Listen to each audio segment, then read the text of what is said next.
one soft Mexican was too scared to fight me and backed out.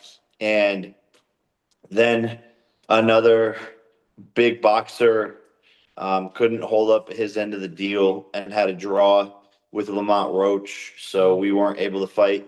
And it really just left me talking with KSI, Tommy Fury, some other names who those two didn't want to fight me either. And it just led to Chavez and staying on a path of fighting real formidable opponents, former world champions, and staying active on my path to becoming world champion.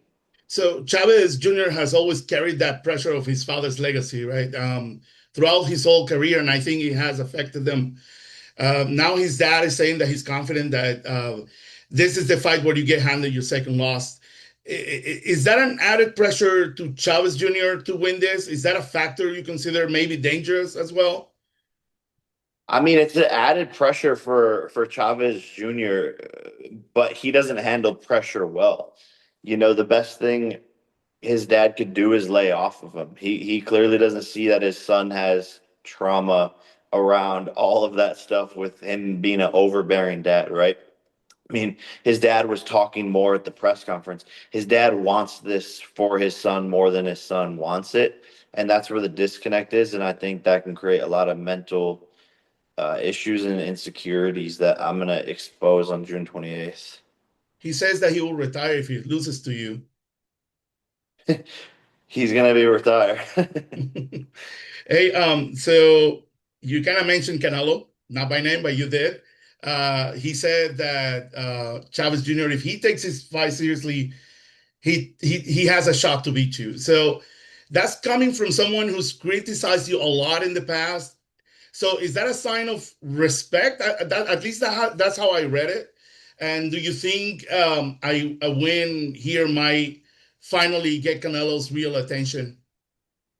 Yeah, no, that's definitely a sign of respect from Canelo, but he has shown me the ultimate sign of respect by turning down $100 million, not fighting me, in what he says would be an easy fight. He just knows it's not an easy fight. And I actually think when he sees what I do to Chavez, it's going to scare him even more of taking that risk and fighting me. Now, obviously, you said that he kind of used you for him to be able to get that contract with Turkey. Do you generally believe that Canelo ever really had interest in fighting you at that time? Yeah, 100%. I think genuinely he was weighing all of his options and seeing where he could, make the most amount of money for this opponent or that opponent.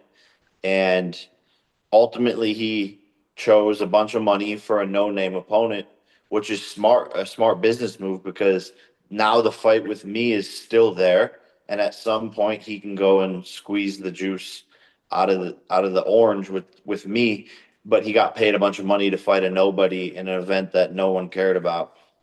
So, switching a little gears here. So, Logan, he's killing it with the WWE. I mean, performing, entertainment, what you guys do basically. So, when you see what he's doing, how does that make you feel like on a personal level as his brother and as someone who's also navigating a different but equal competitive space? Like, how does that make you feel as a brother? Yeah, for me, I'm just super proud of him and happy that he is thriving so much in the WWE. And I believe he's going to be the future WWE champion of the world. I believe he's the best wrestler, the most entertaining, the craziest stunts, the highest flying, the being the heel and having everyone root against you is way more fun. So I'm just super happy that he's literally a WWE superstar in the future of that organization and just doing so well overall in his career. So you've been open about stepping into MMA eventually, I guess, through the deal with FPL. But you recently said that wrestling in itself doesn't interest you. I think I heard that on a podcast. What's the difference between for you? Like, why MMA but not WWE? I mean, is it about the real competition or just not on your lane right now? No, honestly, I think I think the WWE is like way more dangerous than any of these other sports like MMA or boxing. And I'm just like not an acrobatic guy and doing flips. Like I could The fight flying part, and yeah. kick and wrestle, but like I couldn't do anything like most of those guys are doing. So and to me it's seems dangerous like so it kind of scares me in that sense. Would you at least like walk him, like do kind of some type of stunts by his side, I guess, his sidekick? Yeah, definitely. Like it would be cool to be Logan's, like Paul Heyman or something, where like I'm his manager and I could beat up some people sometimes or something. But who knows? All right. And just lastly, so you've built your name on being the underdog, the disruptor, basically. Do you feel that the boxing world is giving you the respect you've wanted, or are they still holding back?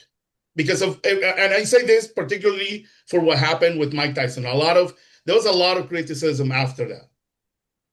Yeah, I've never wanted the respect. To me, this is about proving myself right and creating one of the best sports stories to inspire the next generation.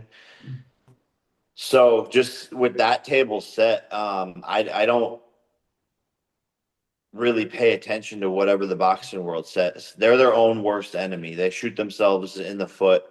Without me, the sport would have been dead. That's like just an absolute fact. And I say that as humbly as possible. But I revive the sport in more ways than one. And these people are too dumb to realize it, which is why their sport was going to shit in the first place. So there are the select few who really see it, and mostly the fighters who are, showing that respect. But I think still naturally this world loves to shoot itself in the foot and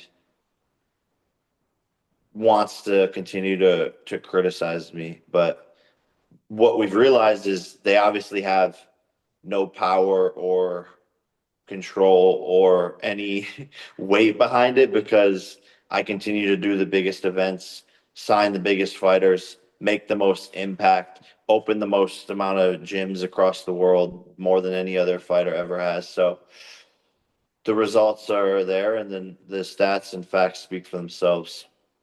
Thank you, Jake, and good luck, man. Thank you.